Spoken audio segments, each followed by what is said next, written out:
Tonight on CTV News at 6. As police dug deeper, the charges are piling up for a man attempting to abduct a child in North Bay. Emerging theft tactics. This is happening in various areas, in various communities. Officials with CAA say criminals are using distraction techniques as auto thefts rise. And with workers in demand, Collège Boreal in Timmins rolls out a new 2-year program. CTV News at 6 with Tony Ryma and Rick Wyman with weather. Good evening. Thanks so much for joining us on this Friday. The Canadian Centre on Substance Use and Addiction is working with small cities across the country to create a guide that's meant to help with the substance use crisis. CTV's Madison Merrier tells us more. Small communities have not been missed by the substance use crisis. More than 30 municipalities are collaborating nationwide to help. There was a reason that a lot of guidance and pieces was just dying on digital shelves. So we wanted something that was actually really usable, something that was focused on real, on the ground examples of how things could work, and also what's needed for it to succeed. With the playbook just out this week, it'll be interesting for our team to take a look, really identify what we have already and where we have the capacity to fill some gaps. So it's, introducing 1 or 2 new things at a time. You can't build Rome in a day, but having a resource like the CCSA has prepared for small communities. The CCSA says smaller cities need different tools when assisting community members that differ from those in larger cities. I think that's one of the things that's different about a small town or cities. Often you can't create a whole new hospital or even sometimes a whole new clinic just dedicated to an issue. But you have a lot of people, a lot of interest to how they can leverage what they have to do something new. The CCSA municipalities have gathered for 2 summits and created a program for action plan to help community leaders create change in their communities, taking inspiration from others. There's also a really good argument to make that the work that you do in prevention, even though it's really long-term, doing that community building, every young person that you can prevent from getting into the cycle of substance use, it's a lot easier to do prevention work than it is to try to rescue the situation. The Canadian Centre for Substance Use and Addiction is not only encouraging more smaller communities to be part of the conversation, but they're now welcoming in medium-sized cities, as there's oftentimes smaller communities within their geography. Madison Merrier, CTV News, Sudbury. Meanwhile, provincial police are warning residents in northern communities to be aware that opioid-related overdoses have spiked in recent days. OPP say emergency services were called to a home in Kirkland Lake after 3 people overdosed. The individuals have since recovered, but police are warning that fentanyl is being mixed with other illegal street drugs without users knowing. Police have laid additional charges after an attempted child abduction last week in North Bay. Police have added 2 counts of criminal harassment to the charges already against a 24-year-old man.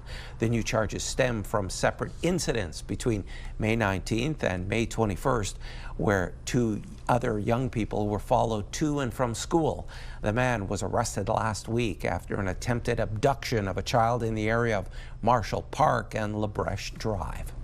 A truck driver and his employer face a long list of charges after defects in the vehicle likely led to a multi-vehicle collision in North Bay last night.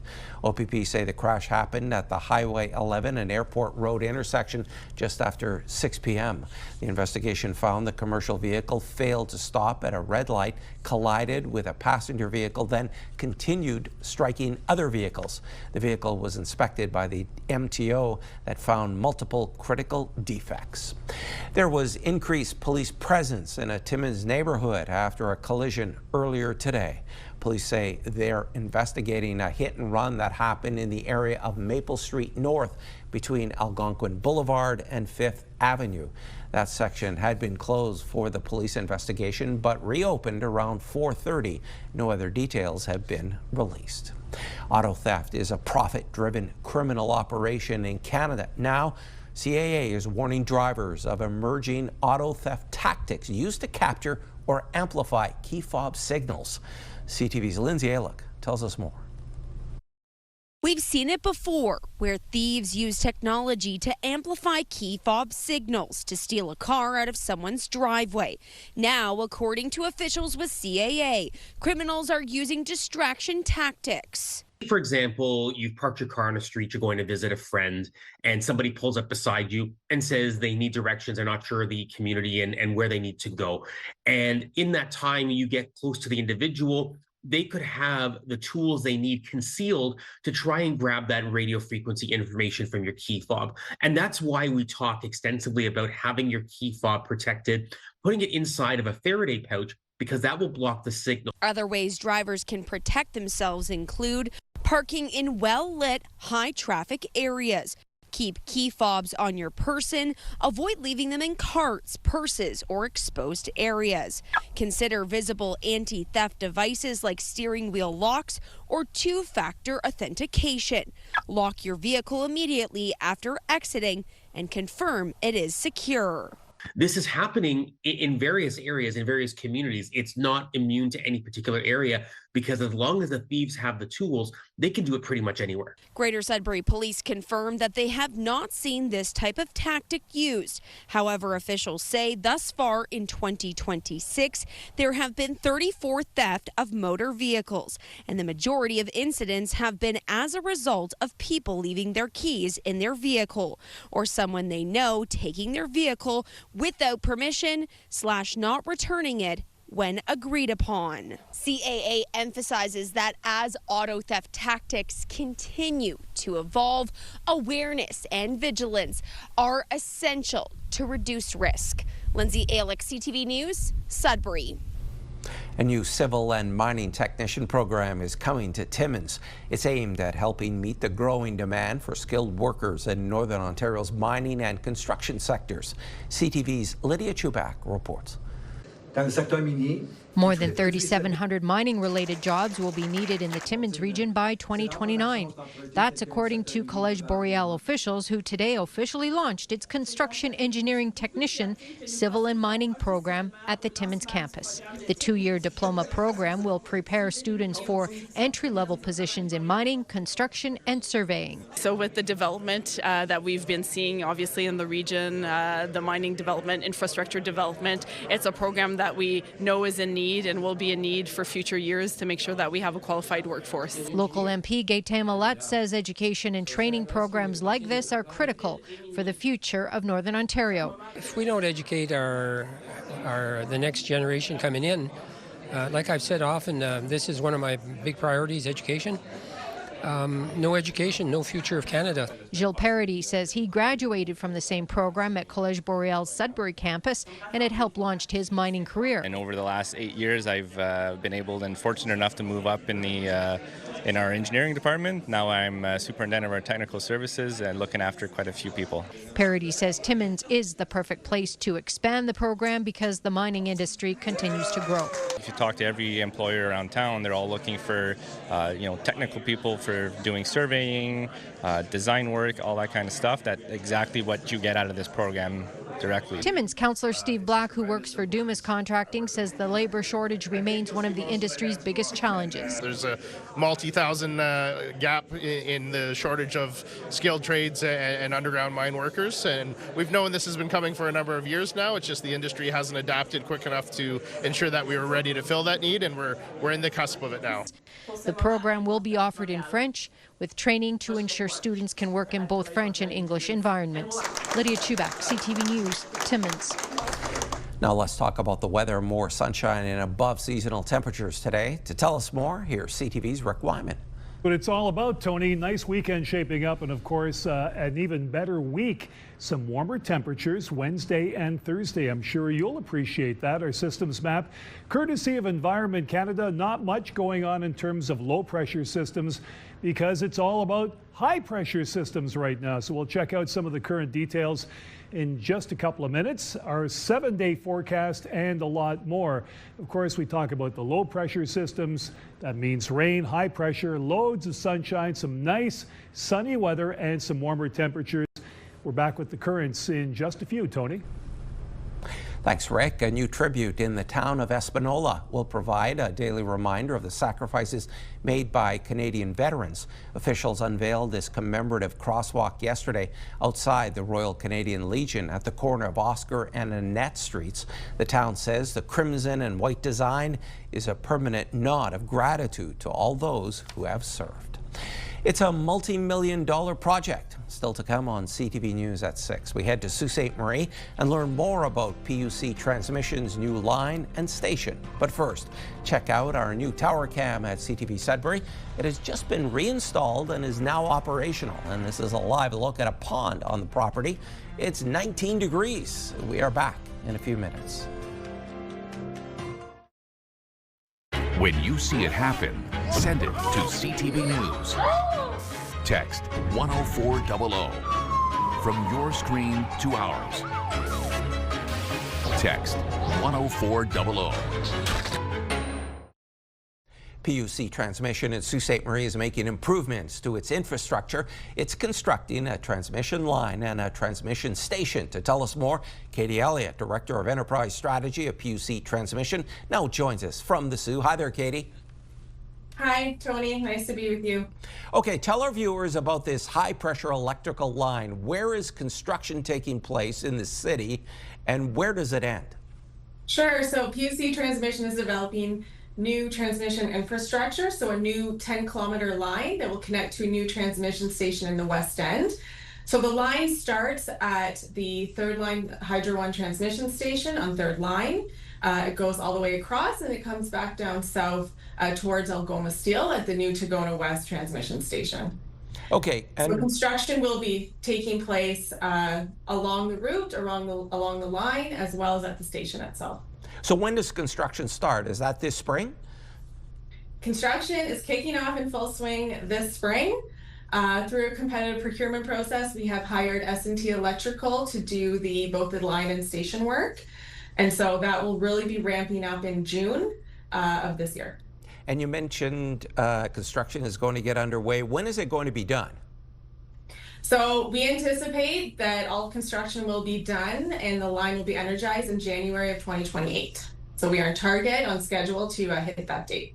And how many jobs are going to be created by this project? So this project will create both some permanent jobs as well as some temporary jobs during construction. So we can expect to see about 10 permanent jobs created at PUC. And then, there'll be between 20 and 30 temporary jobs created throughout the community during construction. Katie, I was looking through the news release and I saw something that was missing. How much is this project going to cost? Sure. So this project costs about $230 million to construct. It is a very significant project. And because it's a network asset, those costs are paid for through the province-wide transmission rates throughout that province-wide pool. So people who live in Sault Ste. Marie aren't going to be on the hook for any of this project then?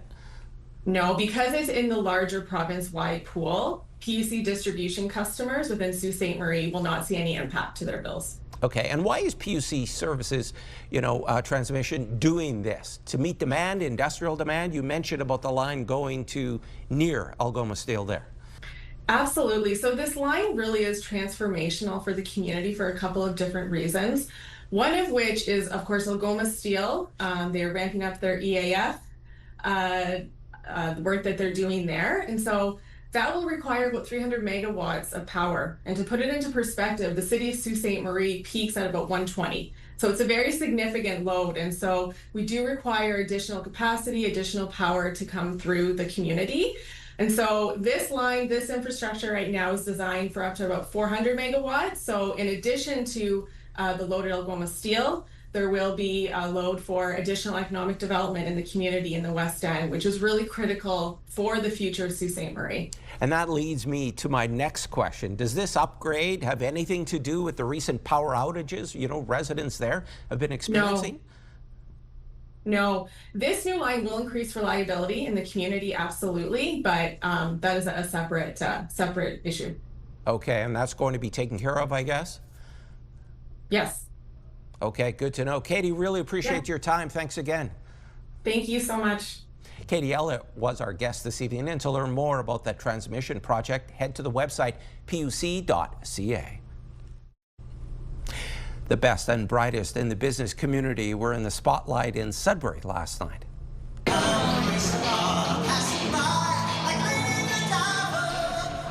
A performance by Yes Theatre closed out the 29th Annual Business Excellence Awards, hosted by the Greater Sudbury Chamber of Commerce.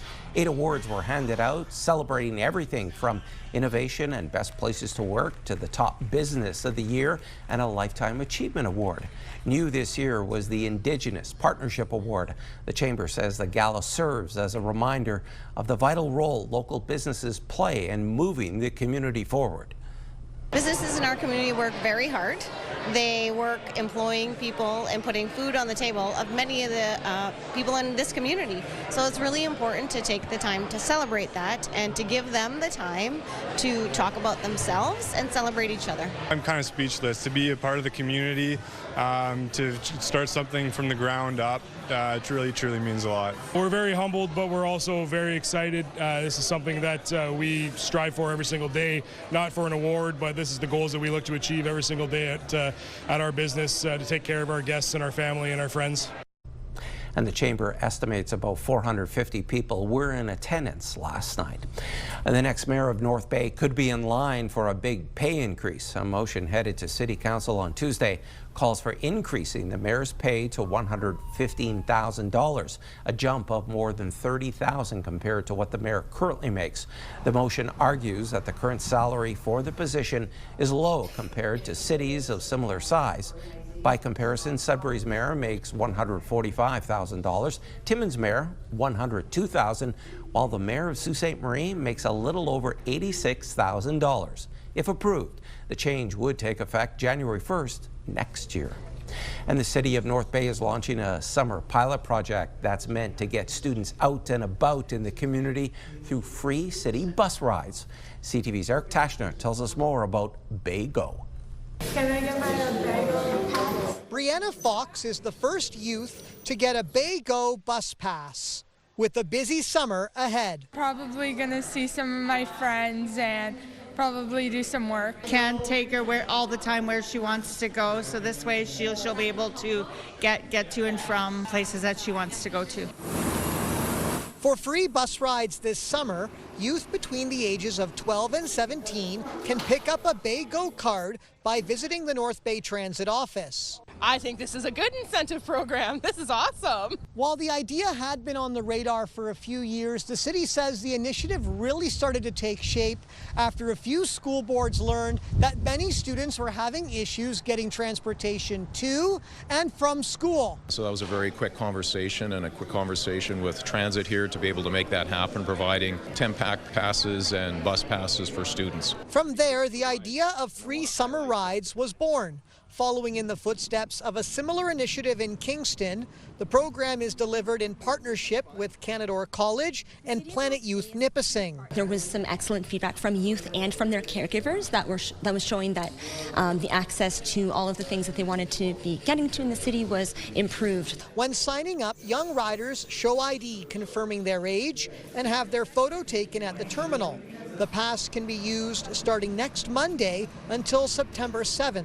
Not all parents are able to bring their kids to and from different places throughout the day, whether they're working or whatever have you. It's actually going to be good for her because she can go see her girlfriend at the other end of town. Youth registering can provide their email for a follow-up survey when the program ends, with feedback going back to the city for future youth mobility planning. Yes, I was very excited.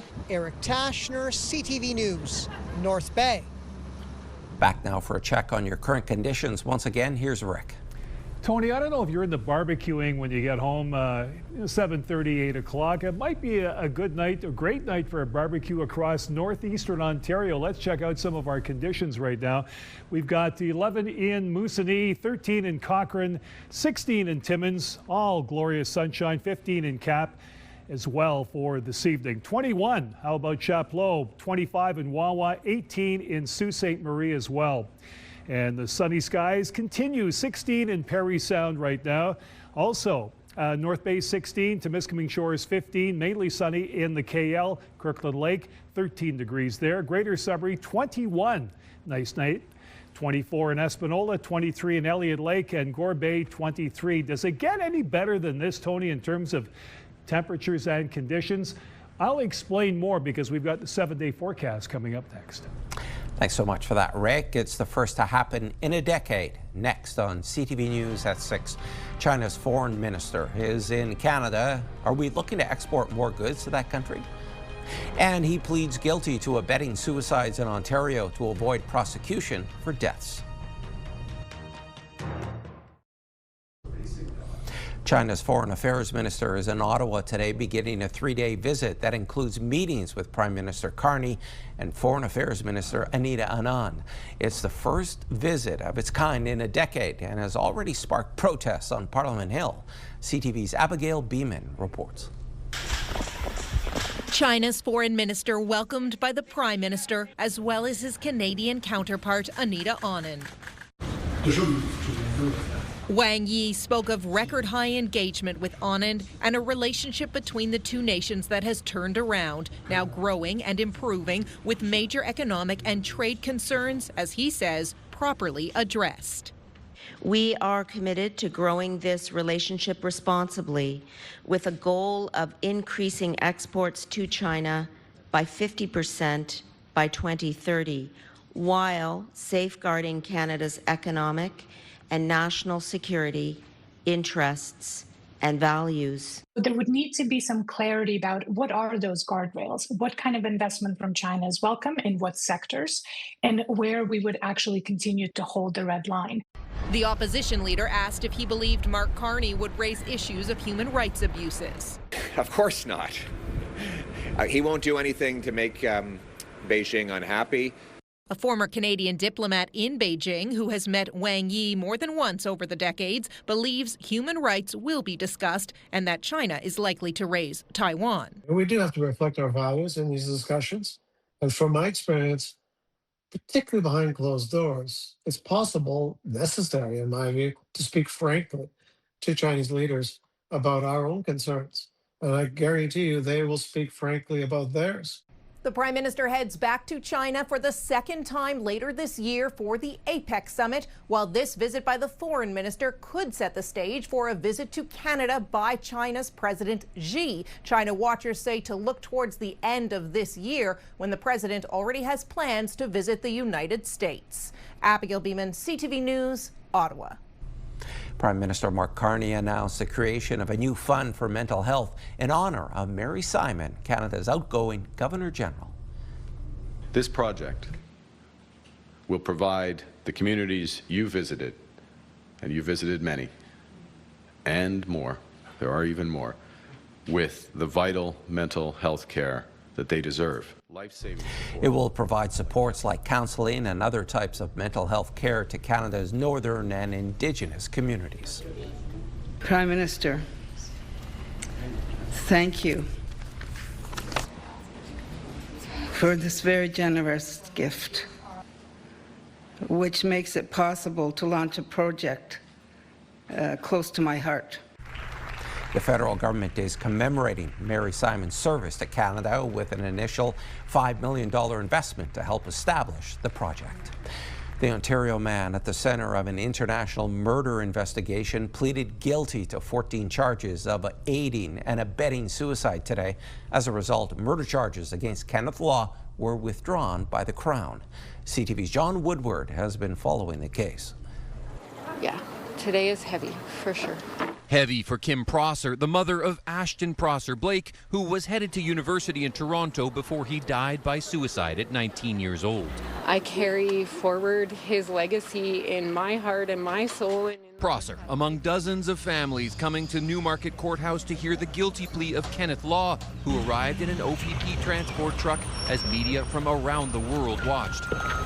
Law was a trained engineer and former chef at an upscale Toronto hotel, but he also had a side business selling a meat preservative that in high doses is deadly, a product he marketed under a pseudonym on websites aimed at suicidal people.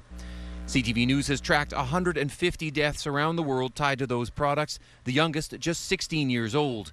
Court heard his income from the sales neared $300,000 using sales and payment platforms of Shopify and PayPal. The most recent death in January. Para prevenir más muertes.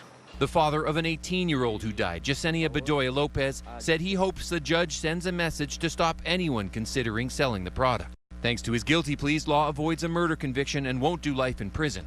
It emerged that British authorities won't charge him there either. Prosser is not pushing for a stiff sentence, just hoping the trauma Law's actions caused can stop. Every day. I walk with him in my heart in everything that I do. My passion, my drive, my everything is walking with my son. That was John Woodward reporting. To the Middle East now, and a report American and Iranian negotiators may have reached a tentative agreement to extend a ceasefire by 60 days. President Donald Trump, in a long message on social media, says the U.S. will lift its blockade on ships traveling through the Strait of Hormuz. Trump said ships caught in the Strait of Hormuz because of what he called the U.S.'s amazing and unprecedented naval blockade can now begin heading home as the blockade is lifted, but it's not clear when that might actually happen.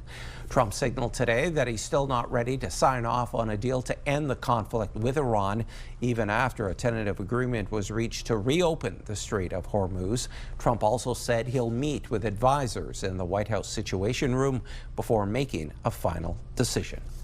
The head of the World Health Organization is in Congo's capital to get a first-hand look at the efforts against a deadly outbreak of Ebola virus. I came here to show that the communities in Ituri, North Kivu and South Kivu, that they're not alone and that we are here to support, and we understand their pain, but we also understand that they have the energy and all that it needs to stop this. Medical teams are struggling with a lack of equipment and supplies in a volatile region. The battle is against a rare type of Ebola virus that has no approved treatment or vaccine. In some areas, doctors have resorted to wearing expired medical masks while treating suspected patients. The WHO says 238 suspected deaths and more than 1,000 suspected cases have been reported since the outbreak began.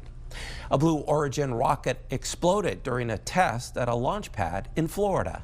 Blue Origin says its New Glenn rocket exploded during an engine firing test, sending a huge fireball into the sky.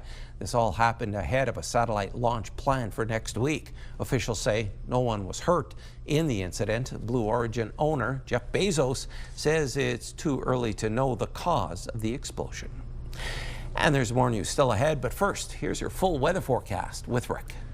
Well, Tony, after seeing that incredible explosion, I guess the weather will top that right now because we've got one heck of a forecast, not only for the weekend, but heading into next week as well. Forecast radar, as you can see, not much happening in terms of, well, low pressure systems, which cause rain. And the high pressure systems will take over for the next week or so. You're going to like some of the temperatures as well. And again, shaping up to be very, very nice over the course of the next, well, several days. Here we go. Clear skies in Sudbury, Sault Ste. Marie, clear. A few clouds in Timmins, Temiskaming Shores, mostly cloudy, partly cloudy in North Bay. Meanwhile, in Moosonee, a few clouds, clear in Caphurst, Wawa clear, Gore Bay clear, a few clouds in Parry Sound. What else can I say? Let's take a look at some of the numbers now as we check out Sudbury Nickel Belt. Mainly sunny tomorrow. It'll be cloudy tomorrow, then clearing. 20, nice day there. 23 Sunday, 22 Monday, 22 Tuesday. This is where it gets really juicy. Wednesday, Thursday, 26 degrees. I love it. Your normal 20, so you're 6 degrees above normal. Sault Ste. Marie, Algoma, 19 tomorrow, 20 on Sunday, 21 Monday, Tuesday 21, 25 on Wednesday. The chance of showers Thursday we'll see at 60%, but 27 degrees in the Sault and Algoma. Timmins, Cochrane, Kapuskasing, 20 tomorrow to start things off, 22 Sunday, 22 Monday, 23 Tuesday, Wednesday 27. Slight chance of showers. Are we going to bet the farm at 40%? We'll see, but you've got 28 degrees as your expected high coming up by next Thursday. Then there's Temiskaming Shores and Kirkland Lake. Mainly sunny tomorrow at 20, 22 Sunday, 21 Monday, 23 Tuesday, Wednesday sun and cloud at 25. Slight chance of showers Thursday at 40%. Again, the high an incredible 27 degrees. And one last look at North Bay, West Nipissing, 20 tomorrow, 22 Sunday. Monday we've got 21, Tuesday 21. Et voila. Wednesday, sun and cloud, 24, 26 on Thursday with the sun and cloud for North Bay, West Nipissing. You'll love it. That's 6 degrees above normal. James, if you will, be the good man that you are and roll the picks of the day. This is courtesy of Melissa. Pearl is a retired racing dog all the way from Ireland. Yes, Pearl comes from a racetrack, a dog racing park in Ireland, and is now just having a great time in Garson, chilling in the water, chilling on the beach. And I love that pic, Melissa. Thank you so much for sharing. Stick around. We've got more news coming up after the break.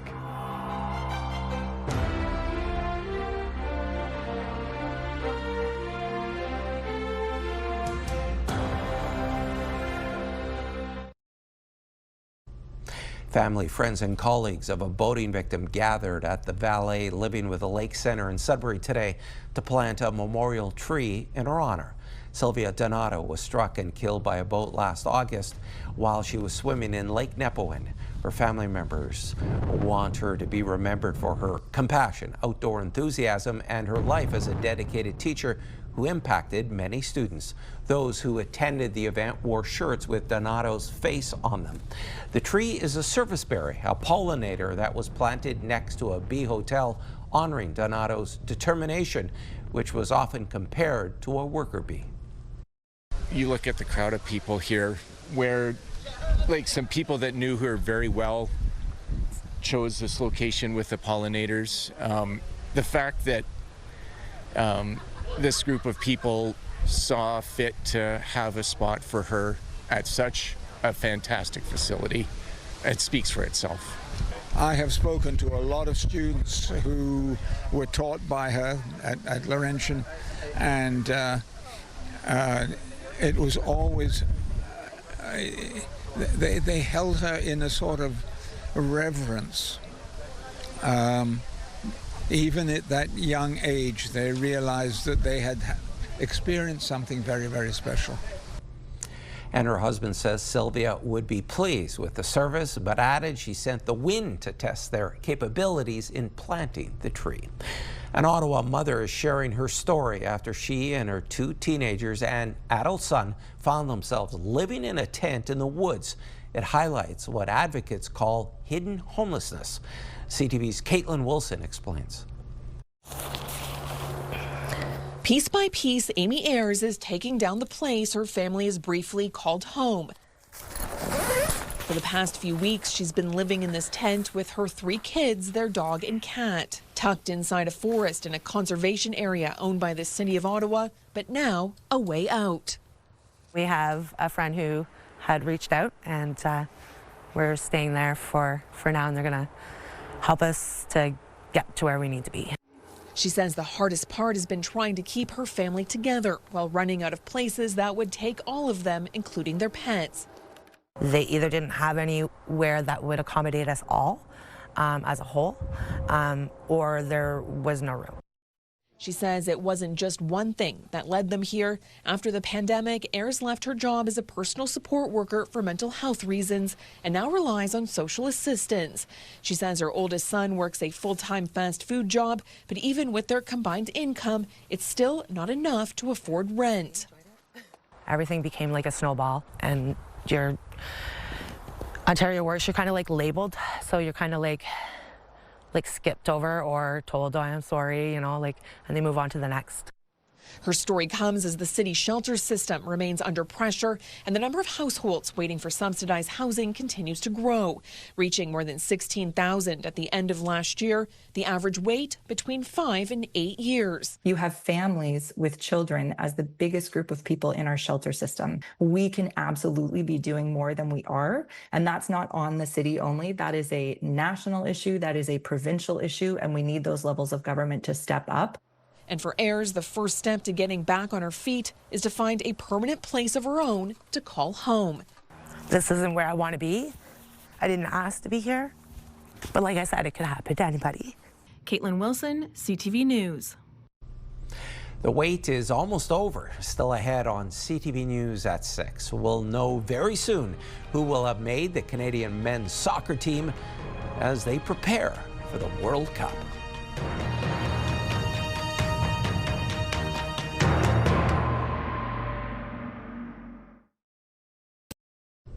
Welcome back, folks. You're watching CTV News at 6. I'm Tony Ryma. Let's talk sports now. The Montreal Canadiens are heading into a win or go home Game 5 in their Eastern Conference final tonight. The Habs have dropped 3 straight games and now trail the Hurricanes 3-1. Montreal, get this, has been outshot 109-43 in those 3 losses. Well, Canada is set to unveil its World Cup roster this evening. Head coach Jesse Marsh invited 32 players to a training camp in North Carolina this week and plans to narrow that group to 26 tonight. Captain Alphonso Davies is expected to be on the roster despite missing camp as he recovers from a hamstring injury. Canada will kick off the tournament against Bosnia and Herzegovina in Toronto on June 12th. The expanded 48-team tournament will see 104 games staged across Canada, the U.S. and Mexico. You can watch the roster announcement tonight at 7 o'clock on TSN, and that's less than 14 minutes from now.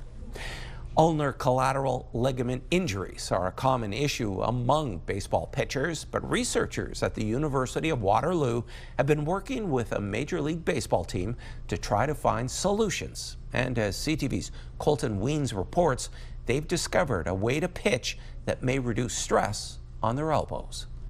And we got this weird sidearm delivery, and we go, this guy's never had a UCL injury. It's research that John McPhee believes could help keep baseball pitchers playing longer, all while avoiding potentially career-ending elbow injuries. You cannot throw as hard, but you can pitch for longer. McPhee and his students were approached by Major League Baseball's Seattle Mariners to find a way that would lessen the impact on their pitcher's ulnar collateral ligament. We developed a very detailed musculoskeletal model of 5 of their starting pitchers.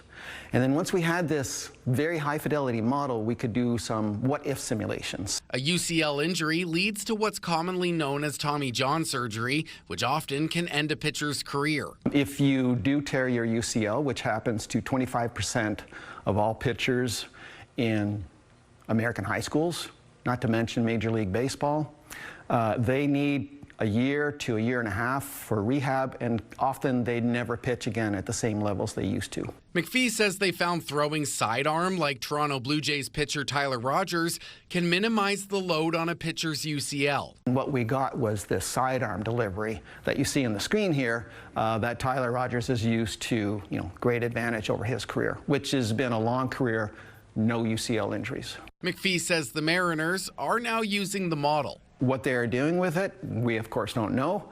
MLB teams tend to be very secretive. We do know that their injury list is a lot shorter and smaller than the Blue Jays injury list right now. It's hard to overwrite the amount of experience that they've had with the mechanics that they've been using for so long. So usually changes come more incrementally versus these big overhauls. Inkall, who was a co-author in the study, says pitchers aren't about to change their entire delivery because of these findings, but with MLB teams continuing to expand their biomechanics staff, it's further research that can help with performance and longevity. It's just with time, we're going to have a better idea of how to take all these different facets and sort of have them find that optimal middle ground. Colton Weens, CTV News, Waterloo. A Hollywood award that's gone in recent years to Julie Andrews, Nicole Kidman, and Francis Ford Coppola has added a new name to its honor roll. David Daniel has more in the Hollywood Report.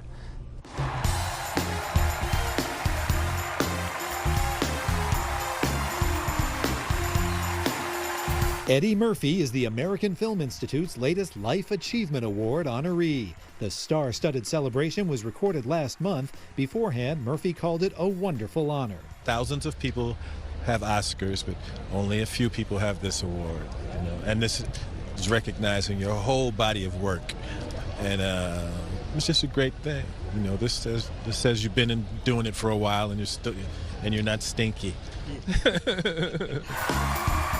The 51st AFI Life Achievement Award, a tribute to Eddie Murphy, premieres Sunday on Netflix. It's a crazy journey that we're on right now together. Zac Efron's next journey is coming into focus. Deadline reports he's set to executive produce and star in a drama series based on the Angel Heart novels about a down-and-out paparazzo. The books were also the basis of the 1987 film starring Mickey Rourke, Lisa Bonet, and Robert De Niro. In Hollywood, I'm David Daniel. Welcome back. We're getting word of a bushfire near Fairbanks Lake west of Sudbury. CTV just spoke to Sudbury's fire chief, who described it as a major wildland fire. He says it's 7 hectares and growing. Fire crews and the Ministry of Natural Resources are on site working to put out the blaze. CTV will have more on this story at 11:30. The Canadian economy has slipped into a technical recession, according to new data from Statistics Canada. Economic growth stalled in the first quarter of this year, and real gross domestic product was slightly negative on an annualized basis. The agency blames higher imports of gold and a weak month of March for Canada's resource industries, such as mining, oil, gas, and forestry. Real GDP has now declined for 2 consecutive quarters. Shares of Costco came under pressure in today's trading. The retail giant beat expectations for profit and revenue in its latest quarter, but investors are focusing on its members segment. Analysts are noting Costco's moderating membership growth as a negative, with the metric slowing to a near 10-year low. The company's Canadian same-store sales also fell short of expectations. And here are the closing numbers for the day. The Canadian dollar is up a penny to 73 cents. West Texas Intermediate is down 154 to 87.36. Western Canadian Select is down 131 to 71.43. And the TSX gained more than 251 points today, now sitting at 34,769.14. And here are the current prices for some key commodities we watch. Gold up $42.97, closing the day at $45.39.19 US an ounce. Silver down 36 cents to end the day at $75.28.